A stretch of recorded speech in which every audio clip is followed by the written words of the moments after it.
Fue ordenado sacerdote en la diócesis de Houston en 1994. Desde el 2003 enseñó en la Universidad de Santo Tomás en Houston. También en el seminario Santa María, Monseñor habla español, italiano y francés. Ha participado en distintos ministerios y movimientos eclesiales en Houston. Participó en el movimiento familiar cristiano, que es una red nacional de parroquias y vecinos en pequeños grupos de católicos y sus familias que se reúnen para reforzar sus valores cristianos. A partir del 2004 al 2007, Monseñor Cantú participó en un programa de radio interreligioso llamado Programa de Fe. Participó junto con un rabino judío y un ministro protestante. Monseñor Cantú fue nombrado obispo titular de Tardano y auxiliar de San Antonio el 10 de abril del 2008. Fue ordenado obispo el 2 de junio del 2008 en la iglesia de San Marcos Evangelista en San Antonio, Texas. En enero del 2013, Monseñor Cantú fue nominado como segundo obispo de Las Cruces, Nuevo México, entrando a la diócesis el 28 de febrero del 2013. Bienvenido, Monseñor.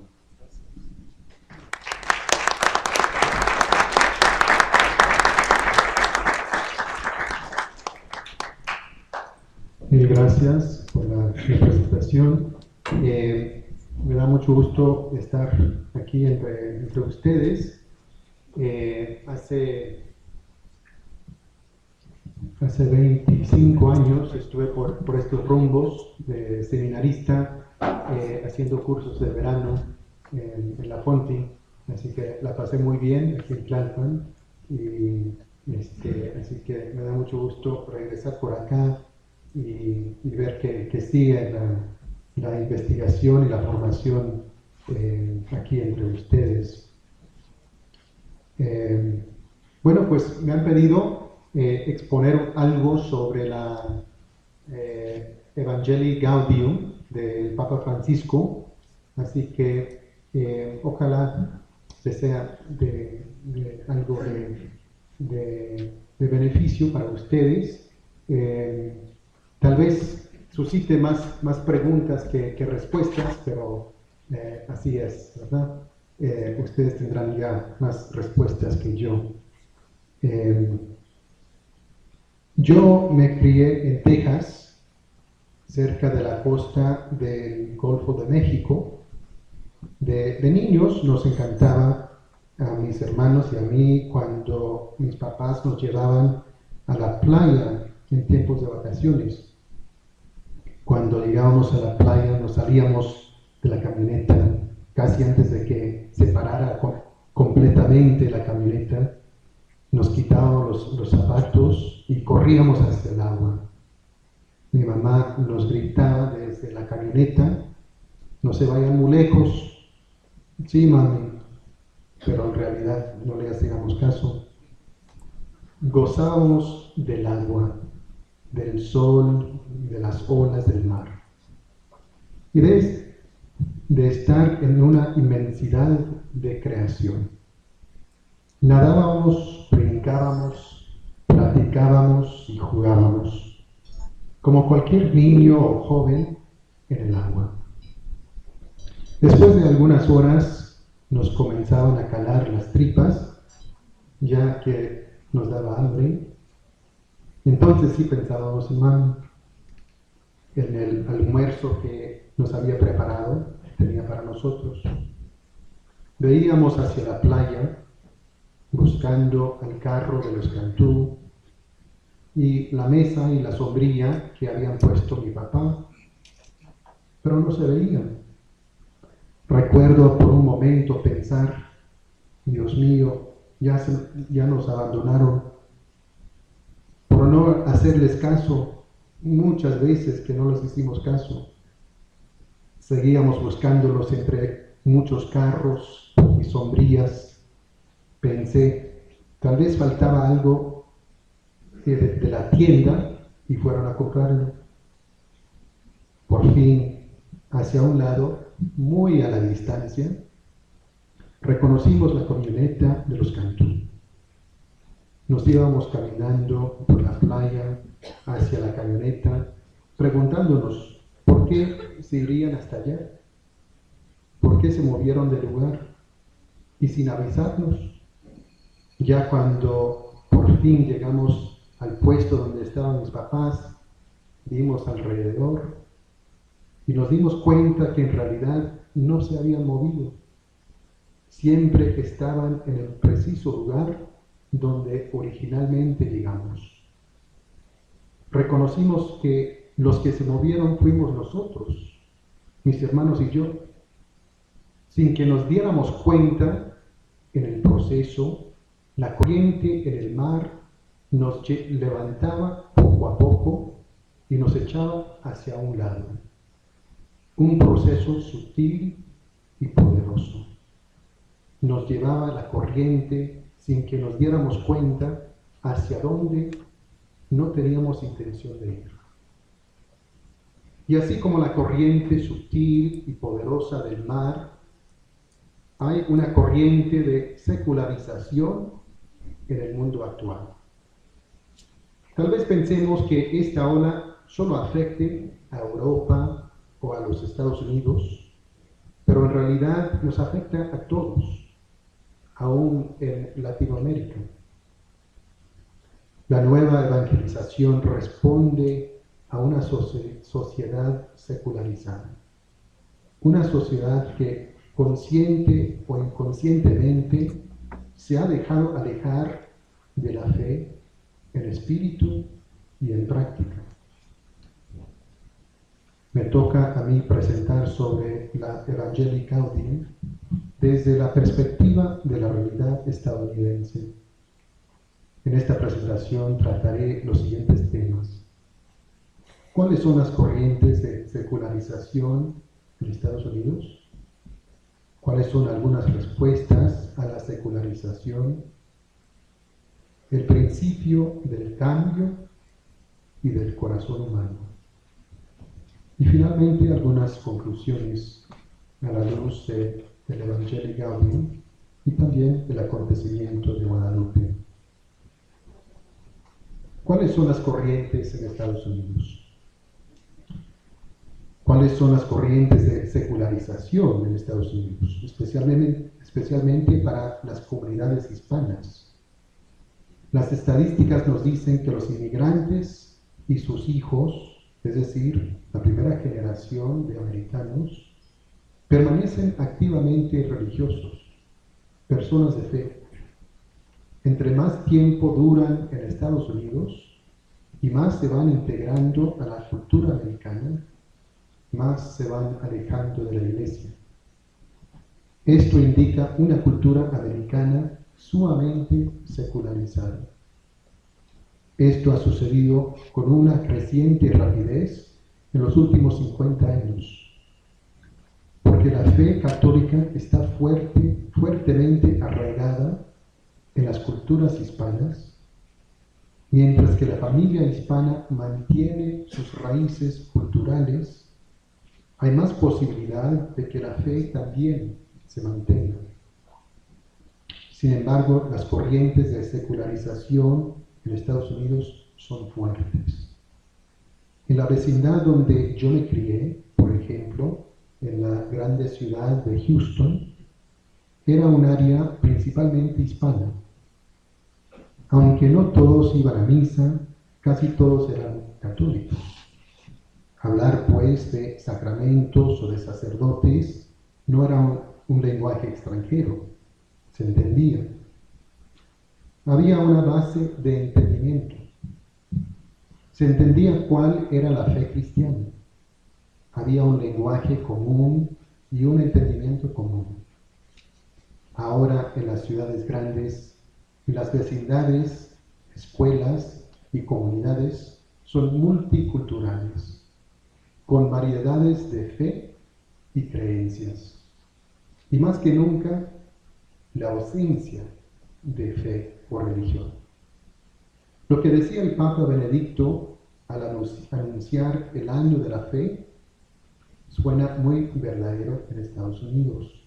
Decía: en la homilía de la Santa Misa de inicio del pontificado, decía: la Iglesia en su conjunto y en ella sus pastores, como Cristo, han de ponerse en camino para rescatar a los hombres del desierto y conducirlos al lugar de la vida, hacia la amistad con el Hijo de Dios, hacia aquel que nos da la vida, y la vida en plenitud. Sucede hoy con frecuencia que los cristianos se preocupan mucho por las consecuencias sociales, culturales y políticas de su compromiso, al mismo tiempo que siguen considerando la fe como un presupuesto obvio de la vida común. De hecho, este presupuesto no solo aparece como tal, sino que incluso con frecuencia es negado, mientras que en el pasado era posible reconocer un tejido cultural unitario ampliamente aceptado en su referencia al contenido de la fe y a los valores inspirados por ella. Hoy no parece que sea ya así en vastos sectores de la sociedad, a causa de una profunda crisis de fe que afecta a muchas personas. Esta crisis de fe se ve presente en la cultura predominante en Estados Unidos. La persona de fe a veces siente la necesidad de disculparse por ser persona de fe. Comienza a esconder su fe y así la fe y la religión se van convirtiendo en realidades más y más privadas. Y entre más privadas, menos parte de la cultura. Y entre menos parte de la cultura, menos real y menos viva. Hasta que al fin encontremos la fe y la religión en un museo, o peor, en el cementerio. Posibles respuestas a las corrientes. Veo 3 modelos de cómo pudiéramos responder a la realidad de la secularización. Estas 3 actitudes se ven presentes en varias formas. Son formas de mantener viva la fe entre una cultura secularizada. Son maneras de responder a la realidad de una corriente en el mar de la sociedad moderna. Si la fe ha de vivir y evangelizar, hay que estar muy despiertos. Como dice el camarón que duerme, se lo lleva la corriente.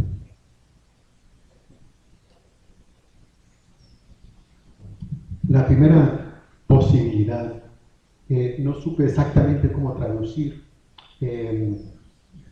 fortress mentality. Alguien me sugirió mentalidad de burbuja. ¿Sí se entiende? Mentalidad de burbuja. El primer modelo de responder a la secularización sería esta mentalidad de burbuja. Esta mentalidad rechaza todo lo que sea del mundo, todo lo que represente la secularización. Entonces, individuales, familias y grupos de esta mentalidad tienden a separarse de actividades públicas y cualquier contacto con la sociedad que pudiera influirlos con la secularización. Se crea una subcultura casi completamente separada de la ciudad, de la sociedad en que se vive. Este modelo de responder a la secularización tiene aspectos tanto positivos como negativos.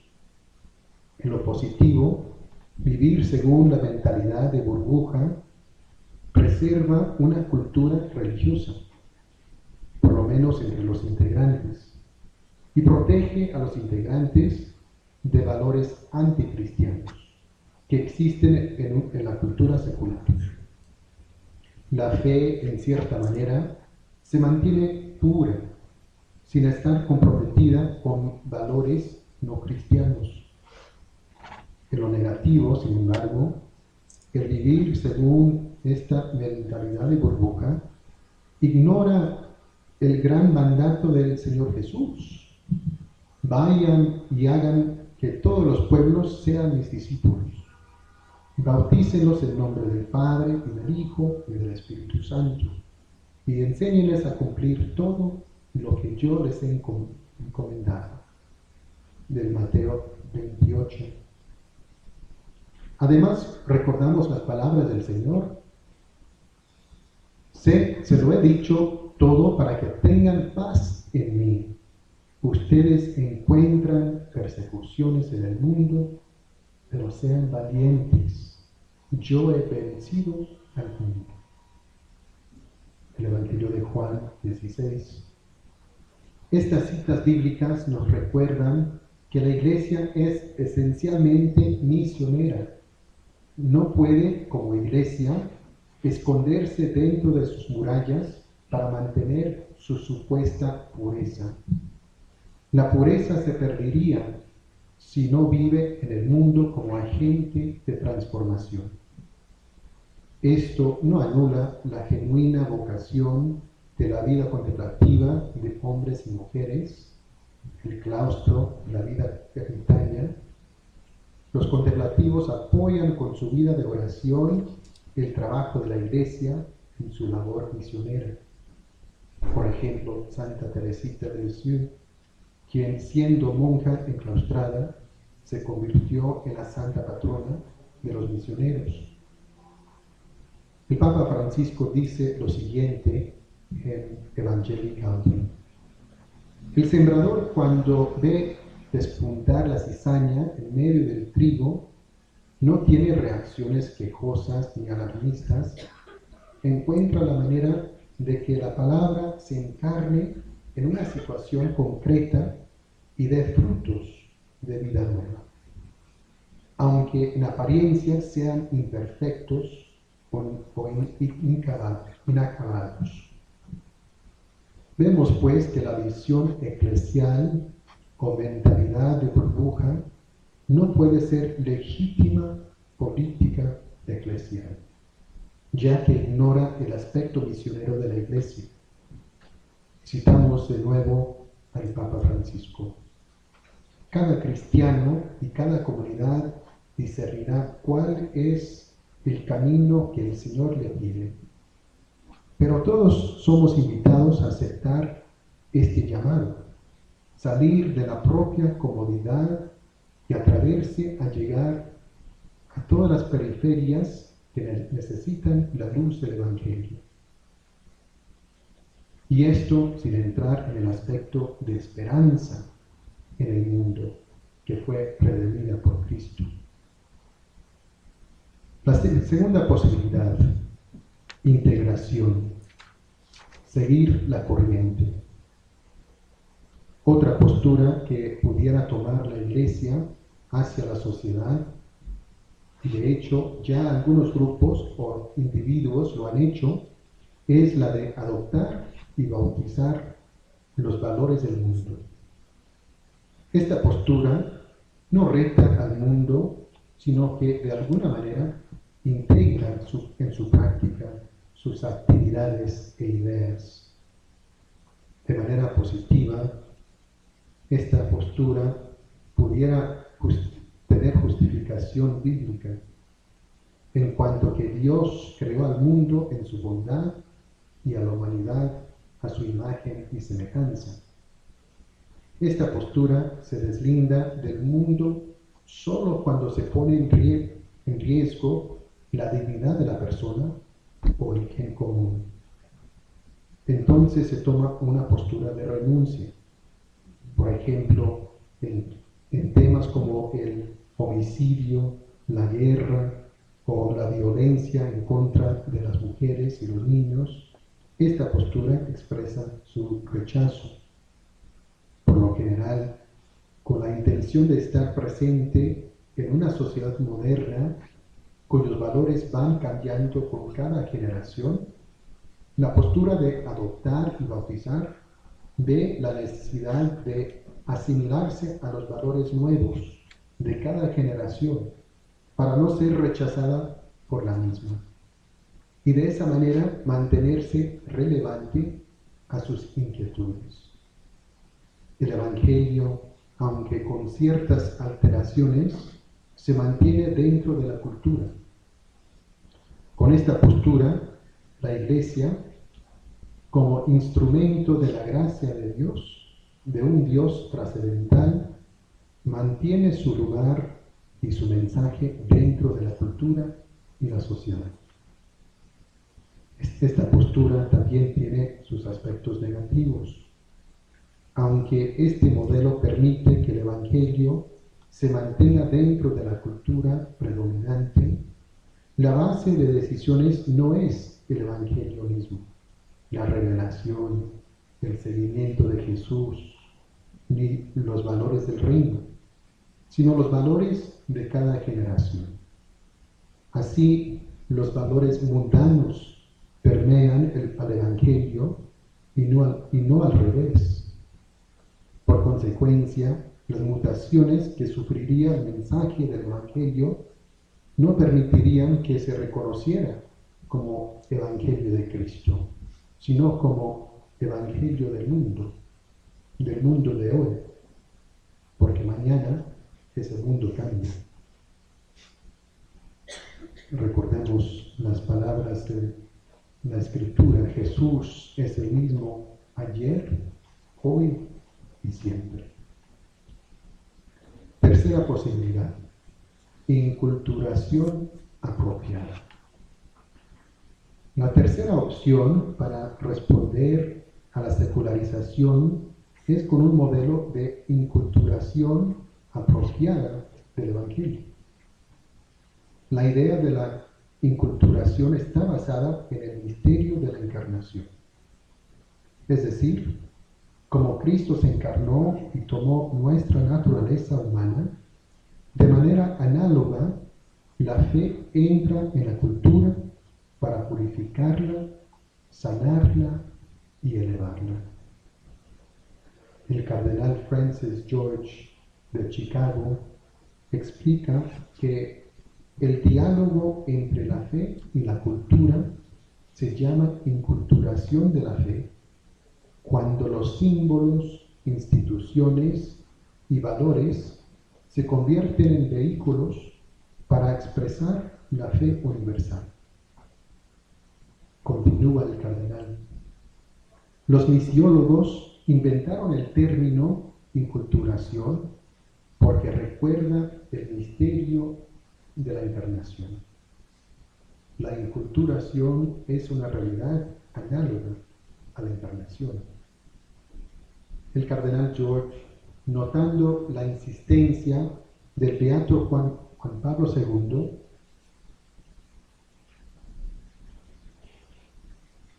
de que la fe se convierta en cultura, escribe lo siguiente: más que cualquier papa anterior, Juan Pablo II puso la cultura al centro de la evangelización. Tal vez su propia experiencia como obispo en la comunista Polonia, observa el cardenal americano, lo convenció de que la cultura es más importante que instituciones en preservar y propagar la fe. Una fe que no se convierte en cultura, explica el Papa, no es plenamente recibida. La fe no es fiel a su naturaleza, sino transforma todo lo que sea humano. El cardenal explica que como la gracia supone, sana y eleva la naturaleza, de manera similar, la fe supone, sana y eleva la cultura. Continúa el cardenal George diciendo que la cultura es dañada por el pecado del hombre, pero no se corrompe sin esperanza. El mundo fue redimido por Cristo en su muerte y resurrección. Como dice el Señor, yo he vencido al mundo. Nuestra postura hacia la naturaleza, pues, no puede ser fundamentalmente negativa, como la de Martín Lutero, quien decía que la naturaleza fue corrompida hasta los huesos y que la gracia de Dios solo cubre la corrupción. El Papa Francisco entiende bien esta relación entre fe y cultura. La gracia supone la cultura, dice el Evangelio Gaudium. Y el don de Dios se encarna en la cultura de quien lo recibe. La gracia, pues, se tiene que arraigar en algo. Eso es la naturaleza humana y la cultura. Así se crea un ambiente donde las virtudes cristianas se fomenten y puedan crecer en armonía con las costumbres que son parte de la vida. Escuchemos estas palabras del Papa Francisco. Es imperioso que la necesidad de evangelizar las culturas para inculturar el Evangelio. En los países de tradición católica se tratará de acompañar, cuidar y fortalecer la riqueza que ya existe. Y en esos países de otras tradiciones religiosas o profundamente secularizados, se tratará de procurar nuevos procesos de evangelización de la cultura, aunque supongan proyectos a muy largo plazo. No podemos, sin embargo, desconocer que siempre hay un llamado al crecimiento. Toda cultura y todo grupo social necesitan purificación y maduración. En el caso de las culturas populares de pueblos católicos, podemos reconocer algunas debilidades que todavía deben ser sanadas por el Evangelio: el machismo, el alcoholismo, la violencia doméstica, una escasa participación en la Eucaristía, creencias fatalistas o supersticiosas que hacen recurrir a la brujería, etc. Pero es precisamente la piedad popular el mejor punto de partida para sanarlas y liberarlas. El Papa Francisco clarifica que es necesario evangelizar la cultura y además que es un proceso continuo, ya que el pecado también se arraiga en la cultura, como la cizaña. Entonces, la continua conversión o la purificación y maduración, como dice el Papa, es necesaria, ambos para el individuo como para la sociedad y cultura. Por último, el Papa menciona la piedad popular como punto de partida para sanar y liberar la cultura y a los integrantes de esa cultura. La Eucaristía es la cumbre y fuente de la vida eclesial, pero no es la totalidad de la vida eclesial. La cumbre supone que hay lugares menos altos, pero que forman parte del mismo paisaje. Y la fuente supone que el agua o la gracia fluyen a otros lugares. Así, la fe en práctica, en las costumbres de la vida cotidiana, es importante, ya que es esa fe que trae sus riquezas a la Eucaristía. Son esas manos que preparan el pan y el vino para el altar. Así, la piedad popular fomenta la fe en el valle para traer la riqueza de esa fe a la cumbre, la Eucaristía. La piedad popular es esencial en mantener evangelizada la cultura. La piedad popular ha enriquecido especialmente a las familias hispanas en Estados Unidos. La piedad popular ha ayudado a mantener la fe viva en las familias hispanas en Estados Unidos, especialmente cuando la Iglesia institucional no ha respondido adecuadamente a sus necesidades. La piedad popular ha ayudado a crear una cultura a veces sencilla pero indudablemente cristiana y católica. Un principio clave. Aunque cambien las corrientes, el corazón humano no cambia. Las corrientes del mundo cambian con cada generación. Estas corrientes, aunque a veces sutiles, son sumamente fuertes. Nos afectan a todos, aunque no nos demos cuenta. Nos afectan ya que afectan la cultura en que vivimos. Como pastor, a veces se me acercan personas preocupadas por el mundo, por sus hijos, por las futuras generaciones. Ven a un mundo a veces caótico, violento y una sociedad cada vez más acelerada y menos atenta a la dignidad del ser humano.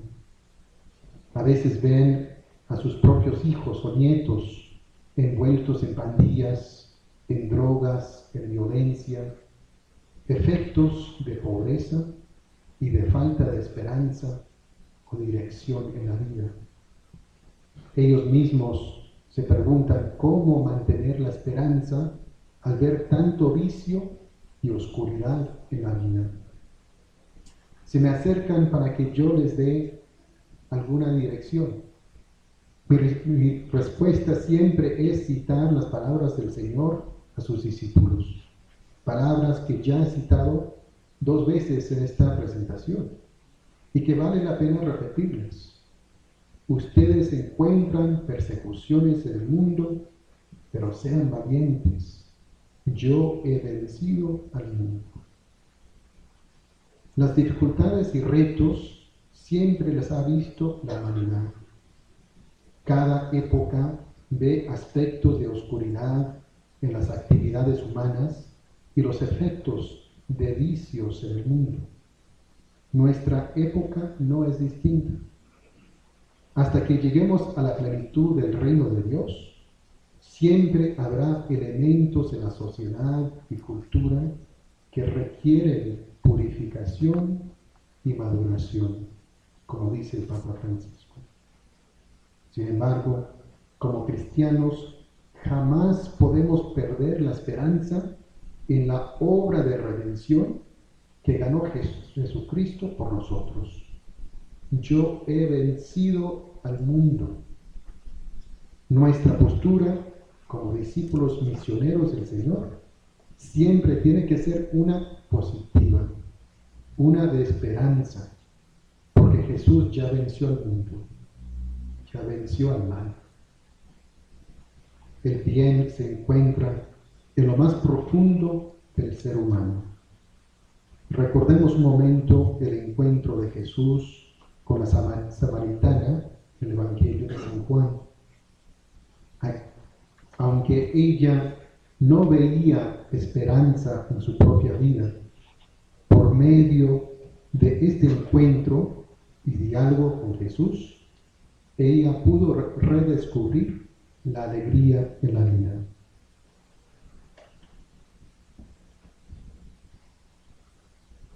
A través del diálogo entre Jesús y la mujer samaritana, Jesús va etapa por etapa entrando en lo más profundo de su alma. Como pelar una cebolla, el Señor le fue quitando capa por medio de su diálogo, para así entrar en su corazón. Y aunque la mujer se resistía en ciertos momentos del encuentro, cuando Jesús finalmente llegó a su corazón, le trajo una luz a donde había oscuridad. Pero esa luz no fue una luz acusadora, sino una luz de verdad sanadora. Una luz que sana las heridas de su corazón, con amor, con verdad y compasión. Jesús la hace ver que en lo más profundo de su ser existe la imagen y semejanza de Dios. A través del encuentro salvador con el Mesías, la mujer redescubre la luz y la alegría, descubre la salvación. Aunque cambien los valores con cada generación, lo que no cambia es el corazón humano. Sigue deseando el amor, sigue añorando la verdad, sigue buscando la belleza. La samaritana los encontró en la persona de Jesús. Lo que no fue asumido, no fue redimido. Este dicho que repetían los padres de la Iglesia y origina con San Irineo, trata de cuánto abarcó el misterio de la encarnación. Es decir, si Jesús no asumió ciertos aspectos de la naturaleza humana, esos aspectos quedan sin redención. Pero Jesús asumió la humanidad en su totalidad y así redimió al mundo entero. Esta es la base de nuestra esperanza como discípulos misioneros. Esta es la base de la inculturación del Evangelio. Ahora veamos el ejemplo de una persona quien nos da el modelo perfecto de la inculturación del Evangelio. La Virgen de Guadalupe nos ofrece un modelo ejemplar de inculturar el Evangelio. Menos de una década tenían los misioneros españoles predicando el Evangelio, bautizando a los nuevos integrantes a la fe, y esto con un éxito muy limitado. El teólogo Virgilio Elizondo describe el trabajo de los misioneros en esa época.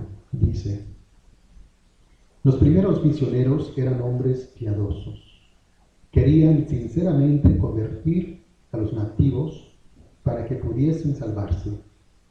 Pero para convertirse, los indios tenían que dejar a un lado todo lo que había sido de valor para ellos antes de la llegada de los españoles.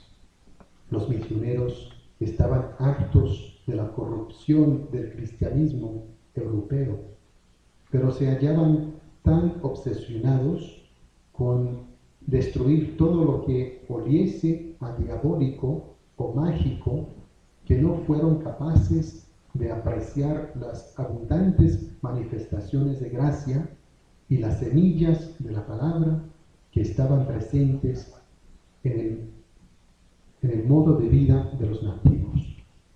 Los misioneros eran incapaces de distinguir entre la conversión a Jesús y la conversión a una cultura española. Desde el tiempo de San Agustín de Canterbury, en el siglo VI, había una tradición de inculturación. El misionero a Inglaterra encontró templos paganos y le preguntó al Papa Gregorio el Grande si debía destruir esos templos. Gregorio le respondió que no.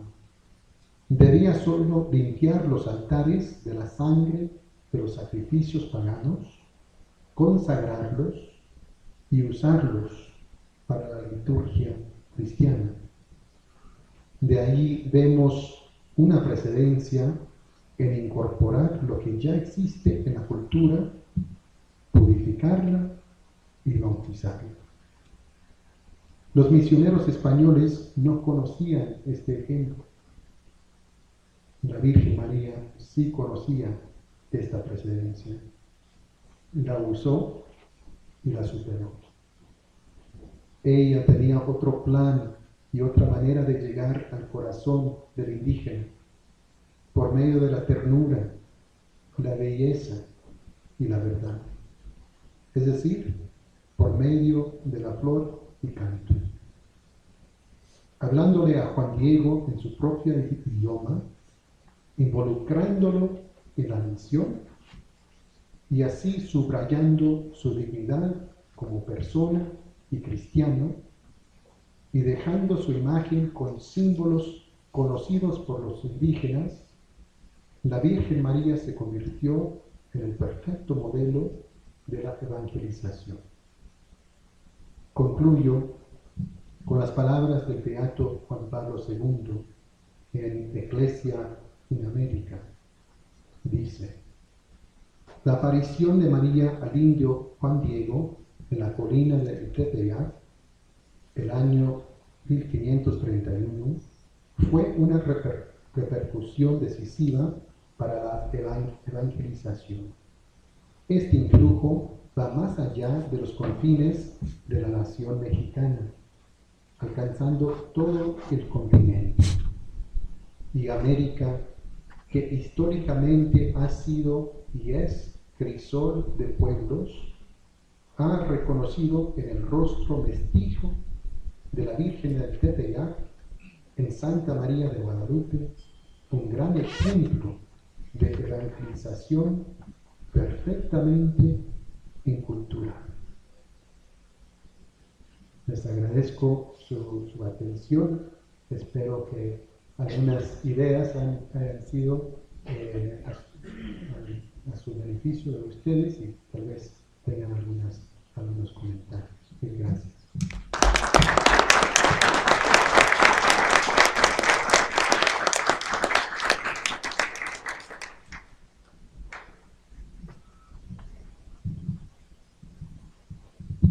Agradecemos la participación de Monseñor Cantú, le agradecemos su valiosa aportación y también abrimos el espacio de preguntas para enriquecer este momento de reflexión.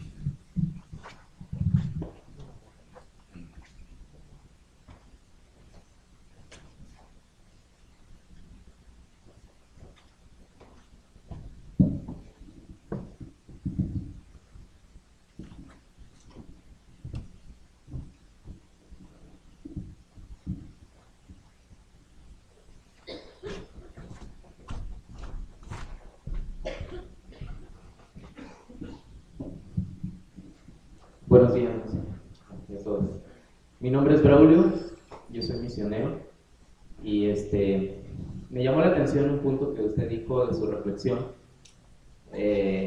cuando hablaba de la figura de Juan Diego y de la Virgen, porque es algo que yo creo, donde hablaba que decía que la Virgen le habló en su idioma y lo hizo protagonista o partícipe de esa misión.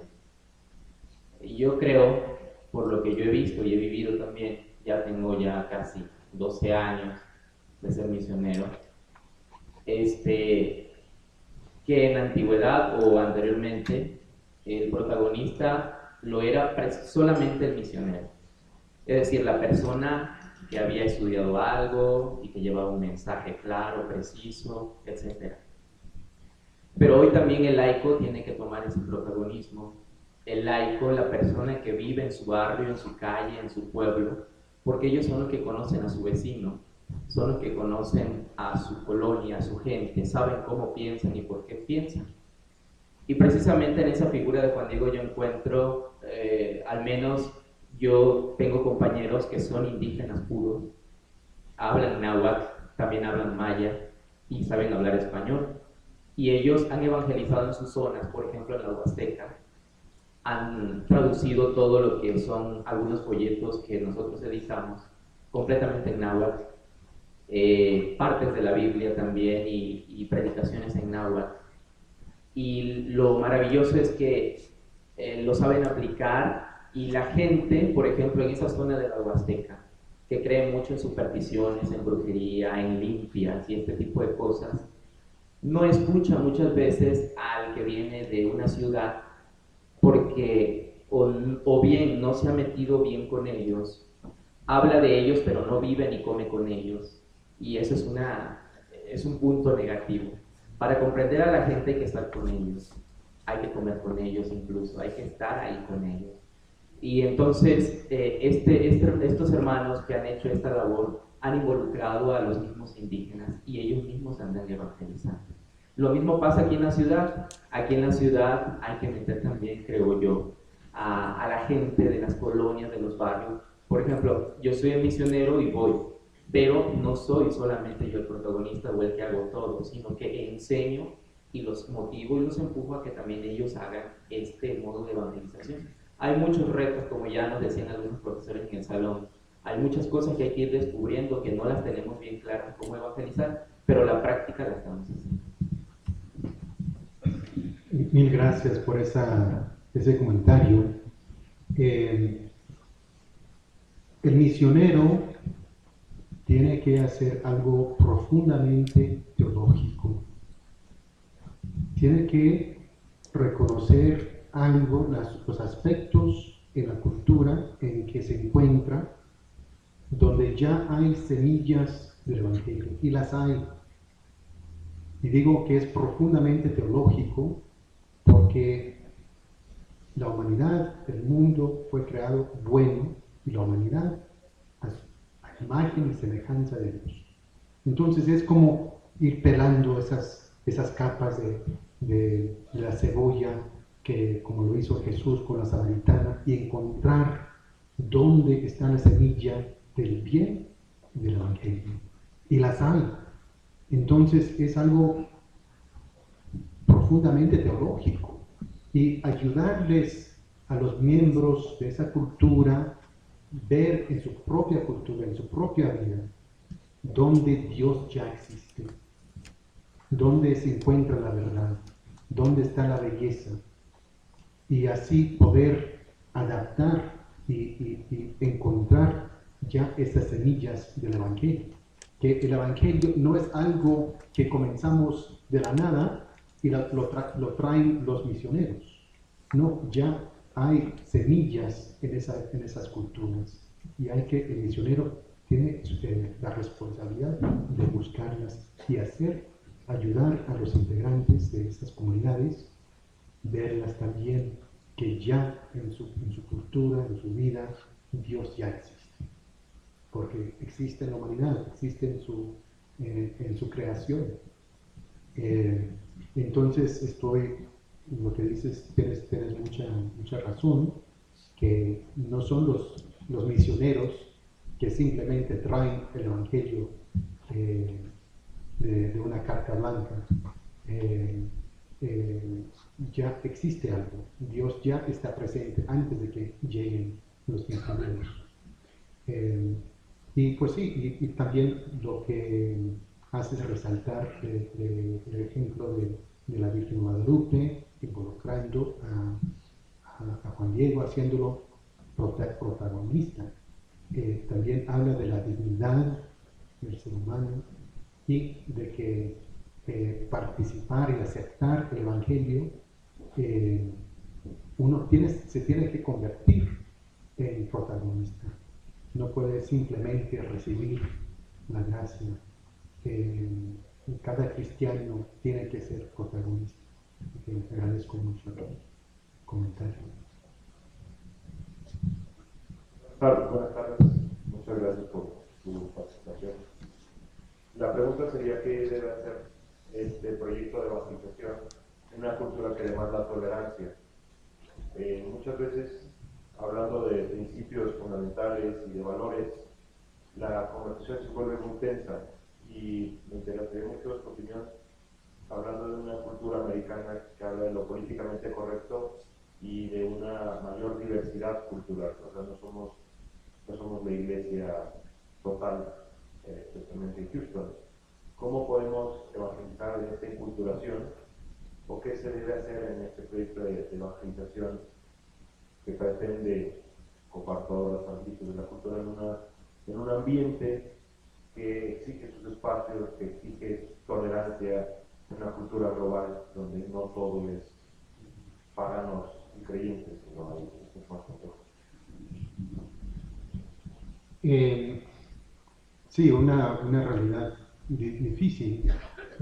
Yo creo que ahí, cuando uno se encuentra en un ambiente multicultural, con diversas opiniones, puntos de vista del mundo, de la humanidad, de la fe, yo creo que es importante estar en diálogo con esos aspectos de la comunidad. con los hermanos cristianos estar en diálogo, interreligiosos, mantener el diálogo y la amistad.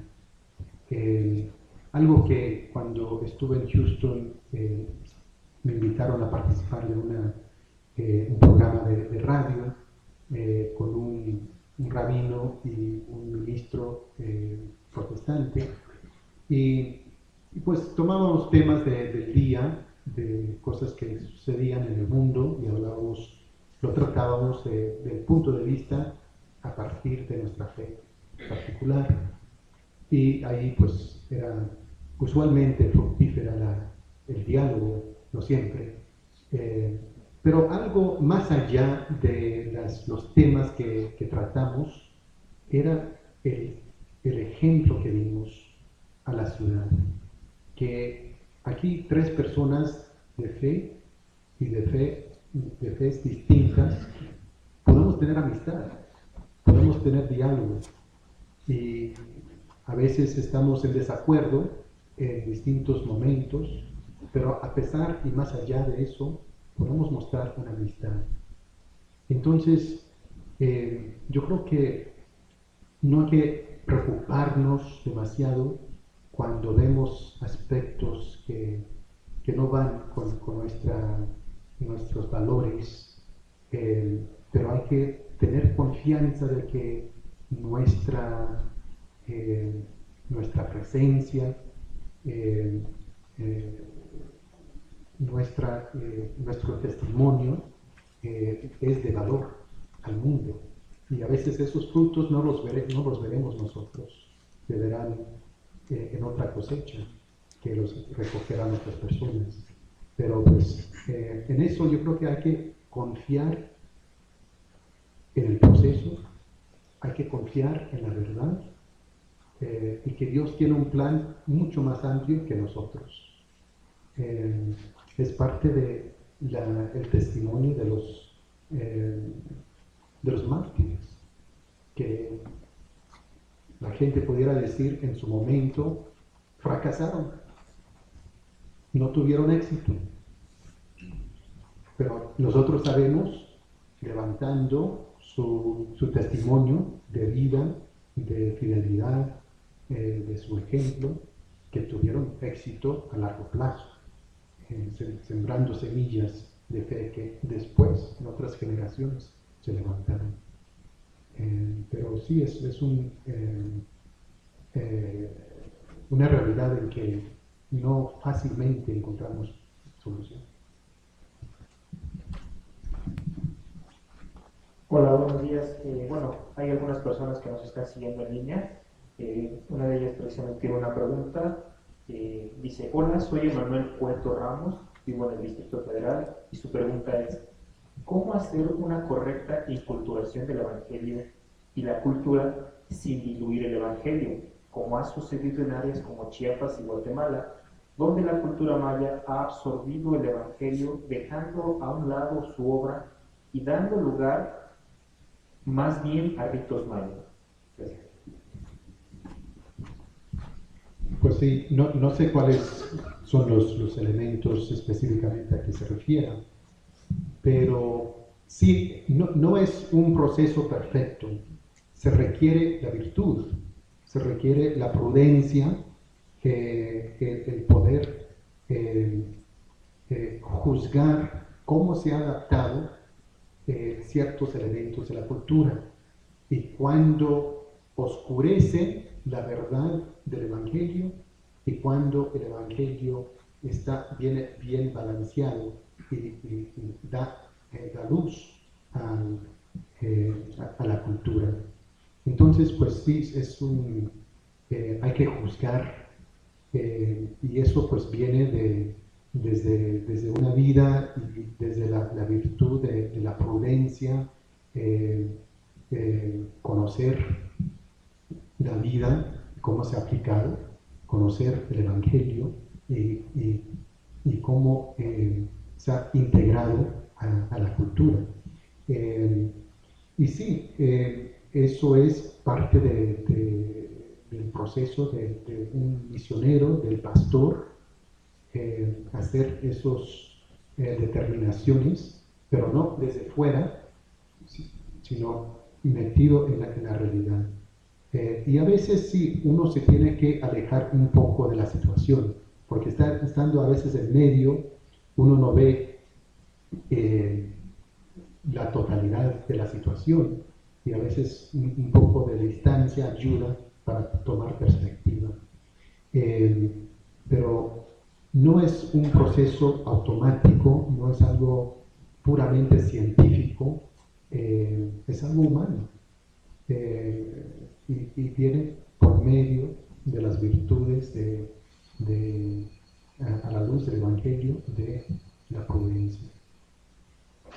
Gracias. Mi nombre es Orlando, soy estudiante de primero de Teología. Mi pregunta va relacionada sobre la cuestión cultural y sobre todo la cuestión académica, como ya lo veíamos. El Papa nos habla en la exhortación de una descentralización, de ir a las periferias, sobre todo incluso también las periferias culturales, donde se forjan los nuevos paradigmas. Usted, como obispo ahora de Las Cruces, Nuevo México, habiendo estado en Houston, habiendo enseñado en el seminario, teniendo esta experiencia incluso de estudios en Italia, tiene una visión, venido de una familia de Monterrey que pasa a Estados Unidos, creo que tiene una visión de lo compleja que es la vida en Estados Unidos, en los distintos lugares. La pregunta es, sobre todo, ¿cómo se ve el horizonte en los siguientes años en cuestión de ir a evangelizar en el ámbito académico, las escuelas primarias, lo que llamaremos aquí las secundarias, las preparatorias, la universidad, en una cultura tan compleja como lo es Estados Unidos, que quizás no es nuestra cultura, pero que sin embargo conocemos y tenemos bastante presente por los medios de comunicación, por todo lo que nos llega desde allá? ¿Cómo pinta este horizonte de reto evangelizador en Estados Unidos en la cuestión académica? Gracias por esa pregunta y comentario.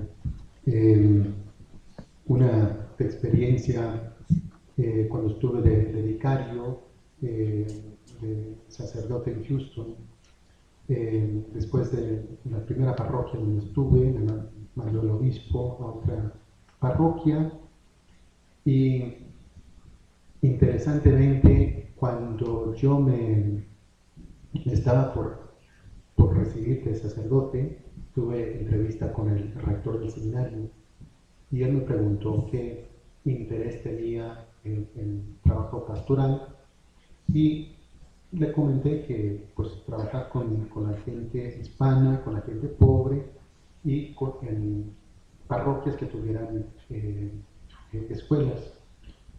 Fue lo que yo conocía bien, tenía posibilidad de afectar de una manera positiva al pueblo.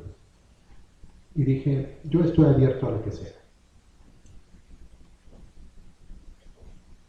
Sin embargo, una parroquia y un párroco, que realmente pienso que no podría trabajar con ellos en ese ambiente. Fue esa parroquia y a ese párroco donde me envió el obispo. Y lloré todo un día y toda una noche en pensar en esa realidad. Era una parroquia muy, muy rica. Y el pastor pues tenía sus virtudes, pero tenía otros modos de ver la realidad que tuve yo. Pero bien, ahí estuve. Y lo que pasaba es que tenía una comunidad hispana creciente. Ya para cuando llegué yo, era el 25% hispano en esa comunidad. Y lo difícil que no era simplemente una diferencia entre anglo e hispano, sino que era una diferencia socioeconómica sumamente distinta. Personas muy, muy ricas con gente muy, muy pobre. de una cultura y otra lengua distinta. Entonces, pues, y tenía un equipo grandísimo en la parroquia, de laicos, profesionistas, etc. Y me veían a mí como el que iba a venir a traer a los hispanos a integrarse a la comunidad de ellos. Y pues yo tranquilo vi la situación, entré en la situación y al fin y al cabo vi que lo que yo tenía que hacer principalmente, además de atender a la gente, era ayudar al equipo pastoral a entender la realidad de los hispanos. Mientras que ellos querían que yo educara a los hispanos. Ellos ya están muy educados. Los que necesitan educación son ustedes. Y era un mensaje muy fuerte, muy difícil. Y hubo un cierto momento en que para mí fue lo más bello. Decidimos, como era el año de la Eucaristía, decidimos ese año hacer una procesión eucarística. Y pues en la cultura americana no se hace procesiones eucarísticas. La fe se practica de una manera más privada. Entonces dije, este es un momento en que puede lucir el pueblo hispano. Entonces dije, nosotros nos encargamos, lo vamos a hacer bilingüe y van a ser los protagonistas los hispanos. Y fue de una manera en que no se tenían que sentar y dialogar en una lengua que no conocían bien. No tenían que dialogar con alguien cuyas vidas no saben manejar. Ellos podían partir de lo que conocían bien, de una fe y una piedad popular. Y ellos se convirtieron en líderes, dieron un ejemplo de su fe. Y los demás se quedaron maravillados. Y fue el primer momento en que ellos se convirtieron en líderes de la parroquia. Entonces yo creo que hay que buscar esos momentos en que podemos hacer resaltar los humildes, donde sean las personas de esas periferias, que se conviertan en protagonistas. Y se lleva algo de imaginación, ¿verdad? Pero buscar esas posibilidades y esos momentos para hacer resaltar esa dignidad que tienen las personas en las periferias, y levantarlos y convertirlos en protagonistas. Así que no sé si respondía a tu pregunta, pero me hacía pensar en ese momento.